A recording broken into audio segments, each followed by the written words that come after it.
major theme of this podcast is the idea of the journey and how it changes us. And I believe this to be true whether the quest is over literal land and sea in the mythic arc of a narrative hero, or to the very center of our psychic depths. That's right, my friends. As promised, it's time we get psychedelic on the show with a chilling tale of 12 strangers, a Peruvian magic potion, and the night we stared down some very real demons. It's fire and brimstone and pants-shitting fun with ayahuasca in a story that had to be told on Buddha and Slut. Buckle up, children.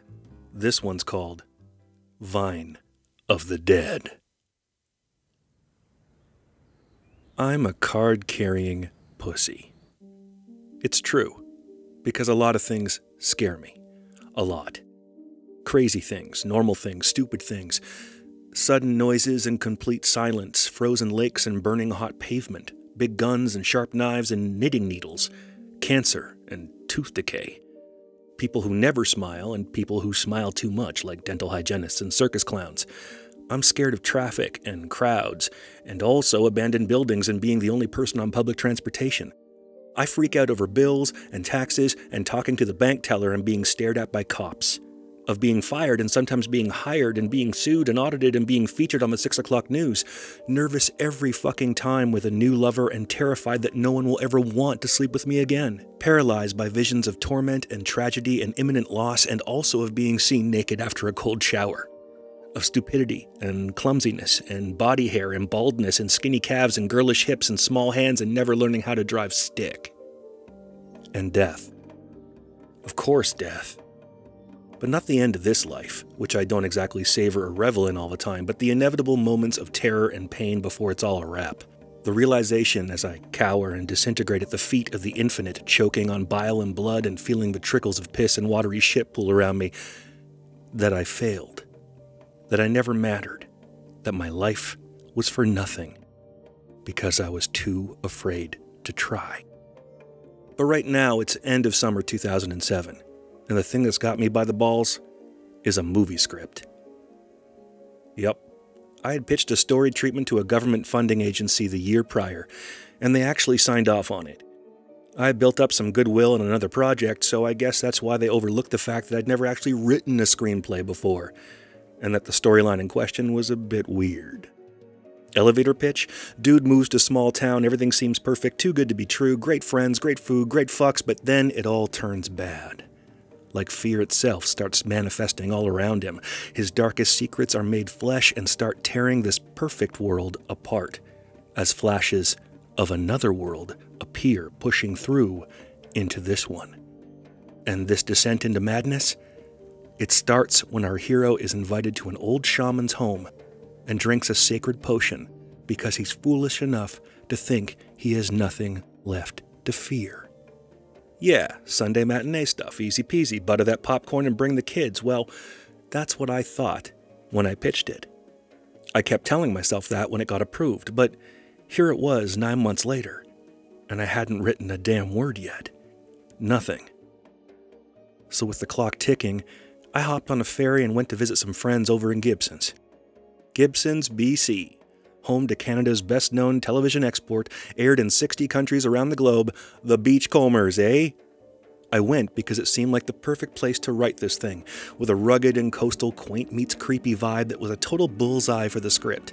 The town obviously had good production karma from its shooting days, and Molly's Reach, the beloved restaurant from the original show, was still standing, and served one of the best damn slices of blueberry pie in the province, son.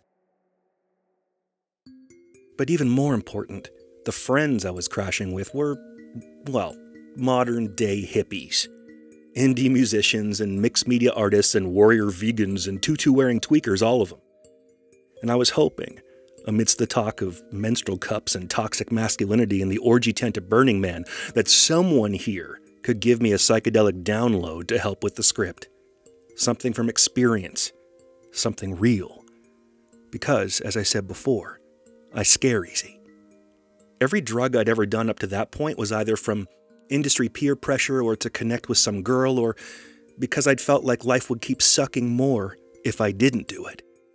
And somehow I'd survived scuzzy hits of EE and gnarly doses of acid and BC Chronic laced with God knows what was traded on the street pound for pound with cocaine, and yes, I would not have been inspired to write a movie about a life-altering drug trip if I hadn't blasted through the universe on more than a few handfuls of BC shrooms. So, I gathered a few key folks together. The crystal-wearing elven prince and the Zen-quoting techno shaman and the polyamorous raw food yogini, and I laid it out for them. They smiled, laughed even, raised eyebrows and rubbed their crystals and even high-fived, spreading a cloud of patchouli and funk through the room. "You just missed it," they said. "Missed what?" They had my attention, if not my sense of smell. Apparently, a shaman had visited the area a few weeks prior. He was American, but lived in Peru. Trained for years with masters there in the jungle. And when they deemed him ready, he took his knowledge and his magic life-changing potion across North America, holding sacred gatherings for those who sought healing and knowledge and hard truths buried in the dark. An ayahuasca ceremony. I'd heard the whispers, read about the addicts and celebs and serious psychonauts making the journey south, enduring marathon trips to other realms guided by holy men with rattles and feathers and ancient songs that hurtled the drinker through galaxies of light and shadow and primal emotion to the edge of all things, and then coming back, changed. This terrified me. I'd had some nasty trips, been to places and spaces I thought I might never even return from. But even in the worst moments, the ones thick with nausea and spasms and the unshakable belief that I was dying, a part of me still knew it would be over soon. Maybe an hour, maybe two. I'd be giggling as I stumbled in the dark to the nearest 7-Eleven for an afterglow hit of sugar and nicotine, or I'd be done. Done. But 6 hours? 8? 12? That's a lifetime on the other side. One wrong thought, one buried shame in the wrong moment, and it's a zip line straight into hell. Lucky for me, the shaman was gone and wasn't scheduled to return till year's end. I told my friends I wanted to do it, and part of me actually meant it, but I needed to juice up before the script was due. "Don't worry," one of them said, sparking a joint and drumming the edge of a Tibetan singing bowl. "When you call for Mother Aya, she finds a way. When the time is right, just make sure you're ready to answer her." Yeah, sure. I spent the rest of my days and nights on the Sunshine Coast in a jade haze, jamming on music, binging on quinoa and coconut water, and finding any excuse to write not a single fucking word. 2 months later, the panic struck. The government office had just checked in. "We're looking forward to the draft next month, Brooke," the agent had said, slivers of doubt lodged between her words. And with good reason. I hadn't sent them a single update yet because the pages were all blank. I went to the gym and smashed the fuck out of the heavy bag. I punched until my knuckles almost turned into popcorn. Maybe permanent disability could work as an excuse. Maybe they wouldn't demand their $30K back. Maybe my name wouldn't be industry mud, and maybe I wouldn't end up worthless, homeless, and forgotten with no stories left to tell. The phone rang that night. An off-and-on ex, curves for days, loud as a marching band, and one of the few girls I've met who truly lived for phallus worship. But I was too distraught to smash, even though she was just a few blocks away. Yet she didn't seem that disappointed. Another kick in the balls. But what she was keen to share left me speechless as it clicked into place. "Did I ever tell you that my uncle from Ontario was training to be a shaman? In Peru? He's coming to town in 2 weeks and is going to hold an ayahuasca ceremony. Can you believe it? Mom's going to let him use the condo. It'll be 12 people. I had this urge to call you because you're a freak, of course. And I owe you a birthday present, so it's my treat if you're into it. Let me know tomorrow, latest. Kay, you snooze, you lose. This is going to be huge," she cried. "Ha ha ha, later." I spent the rest of the night smoking, pacing, and researching. I imagined everything that could go wrong and then Googled the likelihood. I read hundreds of personal accounts, scientific studies, and urban legends because I was on the verge of committing to the psychedelic equivalent of "Are you fucking serious?" DMT, dimethyltryptamine, the active ingredient in an ayahuasca brew, a naturally occurring and incredibly potent psychoactive that already exists in the human body, believed to be released by the pineal gland, what New Agey types think of as the third eye, during 2 events only: dreaming and death. No wonder they called it Vine of the Dead. I scrolled through the script's scene numbers and empty pages. I stared in the mirror and gnashed my teeth for an hour. I went fetal in the tub and screamed underwater. And then as the sun came up, I crouched down by the arm of the futon in the living room and asked my cat, curled tight in a ball there, if I was gonna be okay. Her ears and whiskers twitched, her head lifted slightly, she yawned, and then blinked once before rolling away from me. I called and gave the groggy ex an affirmative. "You were up all night about this, weren't you? You're such a pussy." And then she hung up. Obviously, she wasn't wrong. Those days before the ceremony were a blur as I tried to prepare. That's what you do when you're always afraid. You prepare. You plan, strategize, you do anything and everything in your power to control a potentially bad situation. Travel insurance, vaccinations, rainy day funds, legal advisors, thorough files on potential enemies, mapping out stairways and balconies and emergency exits for zombie attacks, extra rolls of toilet paper. But what happens when the veil gets ripped away? The scales pulled from your eyes, watching helpless as everything you know, everything you spent a lifetime learning to understand and navigate, gets shot in the head with hollow points made of drugs and psychic fire.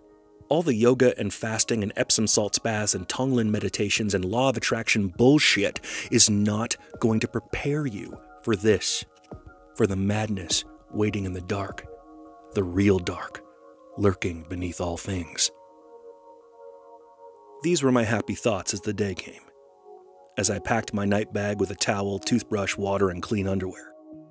As I walked up the hill, a murder of crows flanking me on the power lines, as I slid a hand into my pants to check if I still had balls, before ringing the doorbell.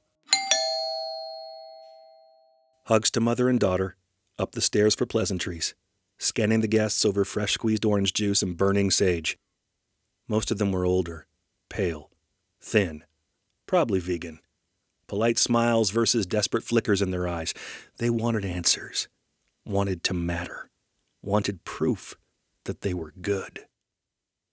I could see the wide circle of mats and pillows taking shape on the thick shag in the living room.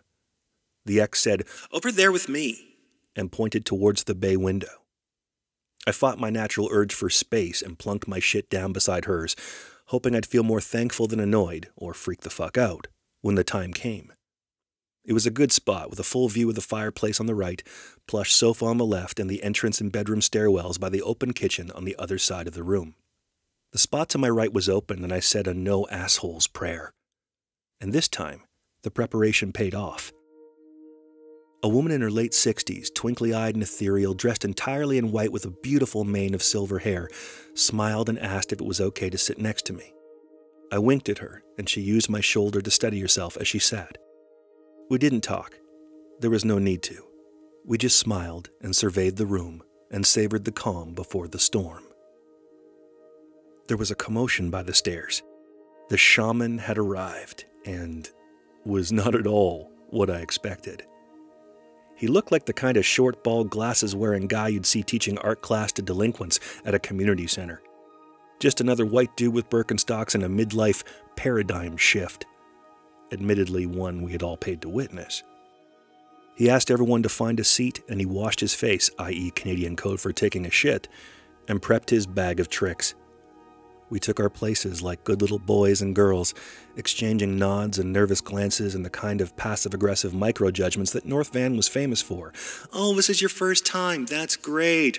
You're from the neighborhood. It's so quaint here. Nothing like our mega homes in West Van. Now, who doesn't like brown rice? I'm just saying that organic, blessed, cruelty-free, gender-neutral quinoa is the real deal." Thank heaven for small blessings as the light dimmed and the room hushed. The shaman, we'll call him Don, took center stage on a big purple pillow in front of the fireplace. He was still wearing jeans, but now his feet were bare, and he had a loose-fitting long sleeve on that was faded blue with a low V-neck. He unrolled a velvety black square in front of him and laid out some crystals, half a coconut shell, a wooden rattle, and a feather from a very large bird. It was show and tell time. We went clockwise around the room saying who we were and why we came. Typical answers mostly: clarity, knowledge, forgiveness, transformation, experience. The woman in white, the one beside me, said it was something she had always wanted to do, but that she couldn't afford the trip to Peru. That she hoped in some way it could help her to be a better person. It got to me and I was honest.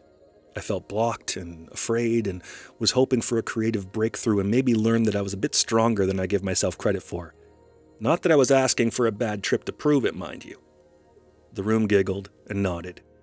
We moved on. My ex yammered something Lululemon, something gratitude, something. And then we got to a woman on the couch.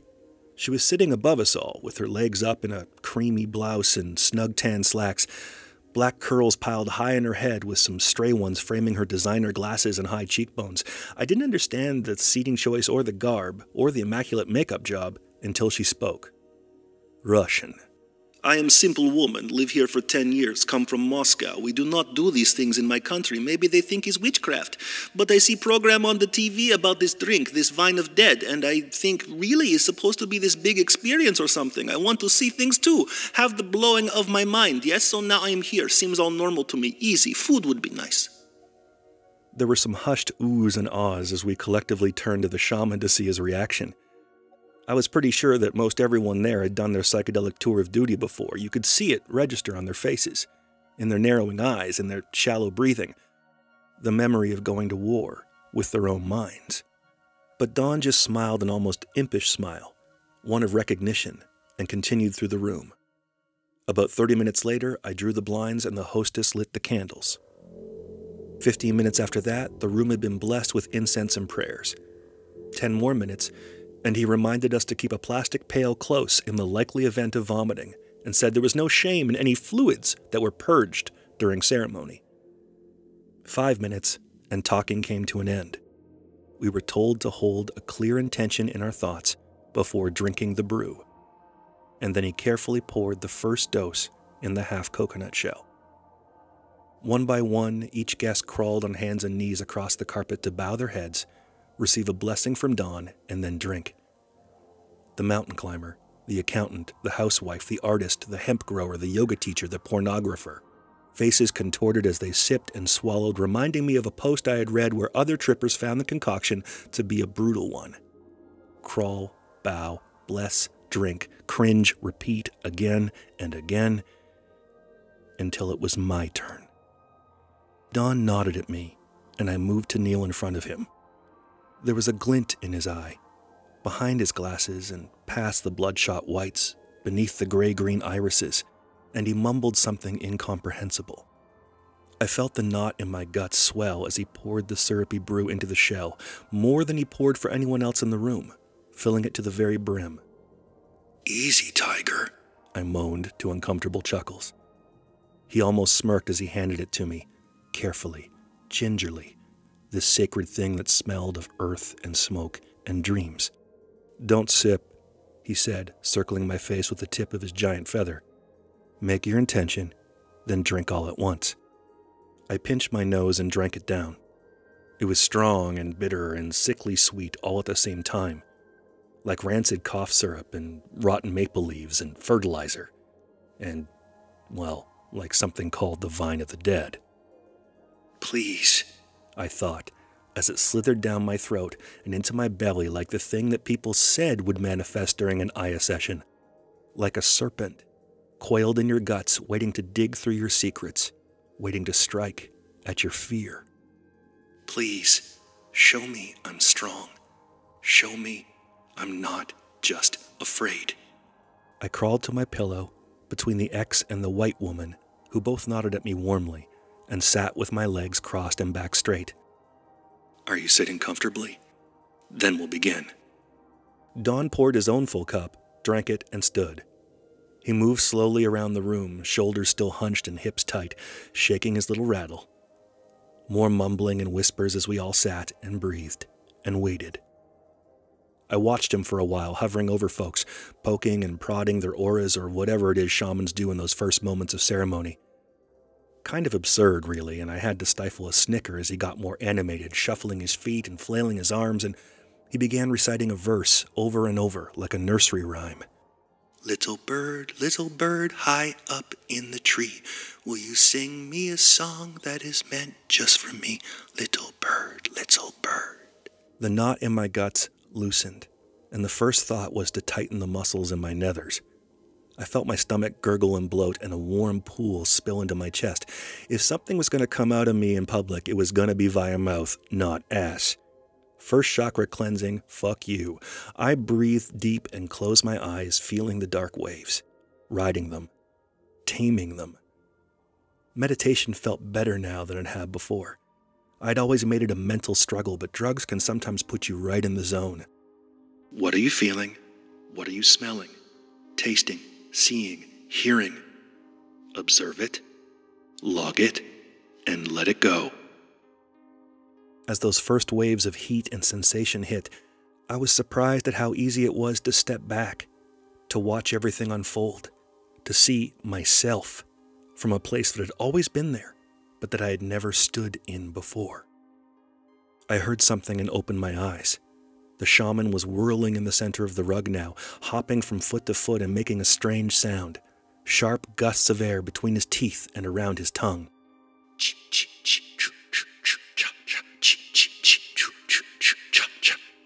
Friday the 13th soundtrack aside, I knew what this was. The Peruvians called them Icaros, sacred songs passed down between shamans for thousands of years. There were as many reasons to sing them as there were melodies, but their main purpose was well documented: to open the gate between worlds and to awaken Mother Aya. I took another breath as the sound grew, looked around at the sweating faces and trembling hands and fellow souls waiting for something, and I closed my eyes. That's when it happened. It was like stepping into a tropical cave or diving to the bottom of a warm black lake. And in that cave, in that lake, something was waiting for me. I was surrounded by it, shifting and twisting and slithering through my sight, blacker than the space I was in and somehow older than time and so impossibly large that I found myself praying it would just keep moving on by, oblivious to me like an ant is to an elephant. But as soon as I thought that, the shadows converged on me, bound me in place like black ropes. No, like vines, or more like giant tendrils or tentacles, like the fingers of some Lovecraftian horror, an old god reaching out and snaring me from across dimensions before dropping me into nothingness. Suddenly I remembered I was breathing.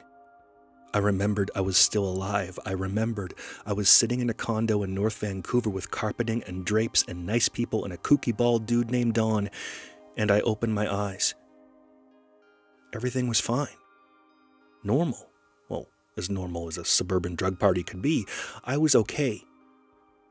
My heart was fast and I was sweating buckets and I had a serious urge to poop my goddamn pants, but I was okay. And the people around me seemed down with their own journeys, blissed out or grimacing or reciting mantras or fiddling with prayer beads or trying in vain to stifle their gas. So I took another breath as Dawn danced and rattled and sang, and closed my eyes once more. It was waiting for me. Like no time had passed, these fat, pulsing veins of darkness swirling around me like the frightened thoughts in my head. But I knew my body was still there. I was still alive. So I stepped back, felt myself breathe, and calmed my mind. And the shadowy things began to slow, their movements less frantic, less menacing. I breathed again, and they started to sway in front of me like the crowd at a rock ballad encore. I slowed my breath, made it deep and calm, and the vines, the tendrils, these giant black snakes, their bodies came to rest in front of my eyes. They filled my vision, pulsing and undulating, and I began to see patterns etched into them, like snakeskin, circles and diamonds and squares and triangles carved in their blackness. In truth, it made me think of a PlayStation, of the controller buttons, of code. And code made me think of language, and the moment I thought that, the three fat tubes shifting in front of my eyes burst with light. The patterns were blinding and beautiful and cascading with more information than I could possibly fathom, and the only thing I could think was, thank you. And as I said it, As I thought it, the glowing symbols dimmed and began to twist around the surface of the tentacled things. Like tumblers on a bicycle lock, 3 giant black chains, 4 symbols rotating into place on each one, a pattern, a code, a message. This was a message. "Is this for me?" I asked. The symbols pulsed, faded, turned, locked, and glowed. Green. Yes! "Please," I thought, pulse racing. "Help me. I'm afraid." The snakes began to move and grow again, another pulse of light, another shift, another glowing code in burning amber. "You." I suddenly saw myself in those shivering skins of orange light, plunged without mercy into burning rivers of magma and hellfire, screaming for something, anything to save me, anyone help me, but no one would ever come. "Please, I can't take it. I'm not strong enough." The thing slashed and swirled around me in bolts of red lightning, and a terrible scream rose from the void beyond it until it filled every part, every cell, every atom of my being. I was trapped inside myself now. The snakes had become my veins, and my blood was fear. "See." My eyes shot open. I was back. But I couldn't scream. I couldn't even breathe. I was paralyzed, and the world had gone mad.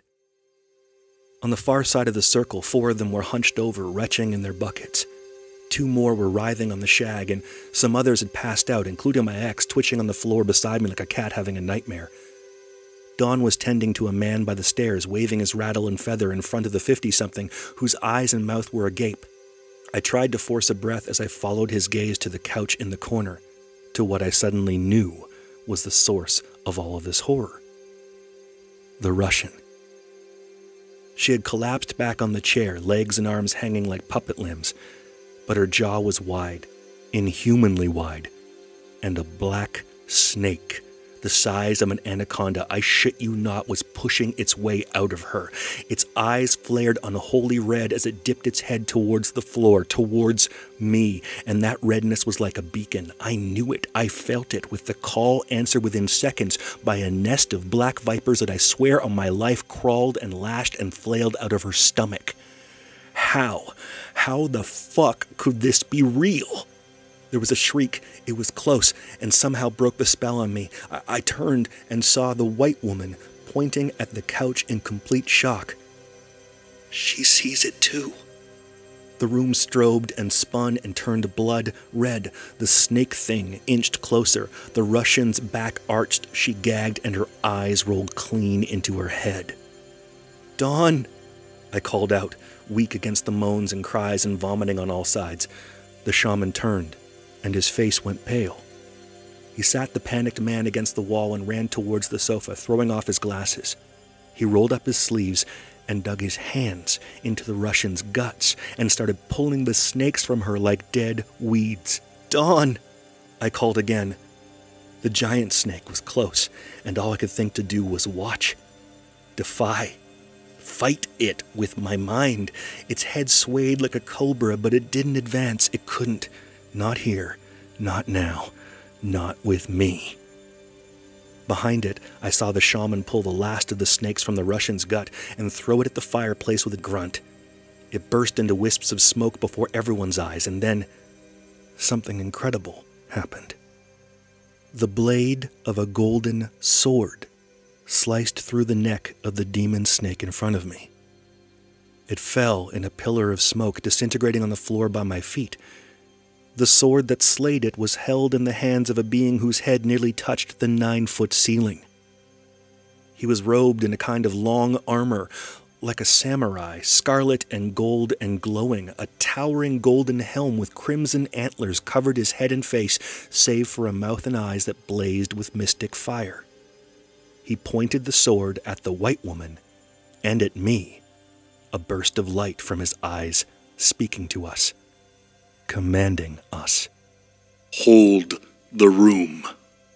The sword vanished, and the 9-foot samurai shaman swept the Russian woman up in his robed arms and whisked her upstairs. But as soon as he was gone, the room began to go dark. The groans and whimpers and purging became a chorus, like 1,000 devils hissing. I felt my chest tighten, my throat close, my body freeze and betray me. The fear was returning. But then I felt something else. A soft, cool hand coming to rest in mine. The woman in white. I turned and she was radiant, bathed in a corona of blue-white light. She didn't speak, but the light in her eyes did. "I'm not strong enough. Please, help me." I squeezed her hand and sat up tall and breathed deep and sure. From the base of my spine to the crown of my head, I was a lightning rod. A radio tower. I absorbed her beautiful and calming wave, filled every cell with it, matched it, magnified it, and then beamed it, broadcasted it, with everything I had and everything she gave me, a tsunami of blue-white mercy and compassion to all corners of the room, and I would not stop, could not stop, until every frightened heart knew that it was safe.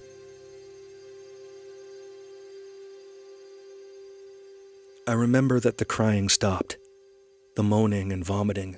I remember everyone looking at each other, drained and desperate and a little delusional, collectively asking for permission to sleep. And we did. We slept where we sat, where we had fought, where I almost lost my mind. And you know what? It was the best damn 5 hours of sleep I had ever had. It felt like days, lifetimes. I would have slept longer, but Don stirred me from slumber wearing track pants and a college sweatshirt, glasses askew on his weathered face. "Come have a smoke with me," he said, which really meant he wanted to bum one, but who am I to argue with a spiritual samurai and his invisible sword? We puffed out front in silence for a few minutes, which is what both of us needed after that night. But I had to ask him about the Russian. He leaned close and in hushed tones proceeded to tell a tale about bringing her to the master bedroom and then running to the bathroom for some towels and cold water. When he came back a minute later, she was standing naked in front of a full-length mirror, lost in her own reflection. And then she fell into shit and seizure mode, full on. For the next 2 hours, he blew tobacco smoke in her face and rattled his rattle and sang Icaros to follow her into the hell she had made for herself, in the hopes of pulling her out. "She's fine, but she's humbled now," he said, jamming the butt out on the bricks, "with a nasty dry cleaning bill in case she forgets." He shook my hand then, and clasped his other one on my shoulder, squeezing it tight. "Good to have you in there," he smiled. "Strong." He went inside, and I stared up at the crows on the power lines, spreading their wings in the morning sun as I took my last drag. In my head, I told them to go spook someone else. "Don't fuck with me, man. Not today." A moment later, and off they flew. The following week, I handed in that screenplay. 124 pages, all of them terrible. But I finished it. Had a little fun doing it. And I was stronger for it, for making the effort, even in failure. In the end, I guess if a snake can change its skin, then a pussy, even a card-carrying one like me, can change his stripes. That was a biggie, but a goodie, am I right?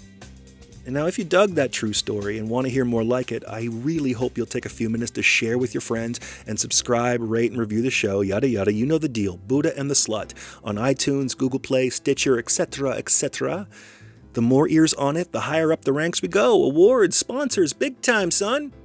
Speaking of sponsors, this episode was brought to you by hippies. Why not adopt a hippie today? They're used to rent-free homes, only eat vegetables, and tend to have the best weed. Hippies. Gotta be good for something, eh? Soap, bus fare, and gainful employment not included.